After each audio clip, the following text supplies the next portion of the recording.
এই যে লোকটা ধরা খেয়েছে না, এই লোকটা দেখলাম নির্বাচনের সময় এইভাবে সাদা পর্দা লাগাইছে, এই পাশে মেয়েরা আর এই পাশে কনি দাঁড়ায় দাঁড়ায় পর্দার কাছে যায়, এমনি এমনি কয় আপনারা ভালো করে চলবেন, পর্দা করবেন। আর হোটেলে যায় একসাথে।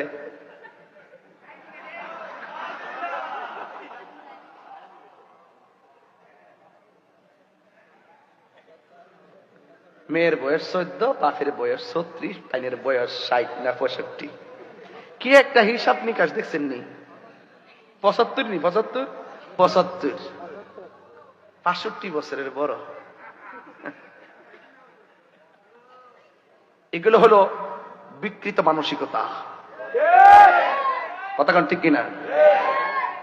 যাই হোক, আমি বলতে চেয়েছিলাম এগুলোর ফলোয়ার আছে, আবার এগুলোর ফলোয়ার আছে, সুন্দর সুন্দর কথা কয়।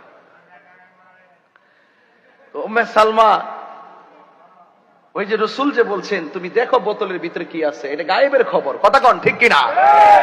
রসুল তো আগেই বলে গেছেন, আর ওই মৌলবী বলে রসুল জানে না। রসুল নাকি মূর্খ? নাউজুবিল্লাহ না কেন?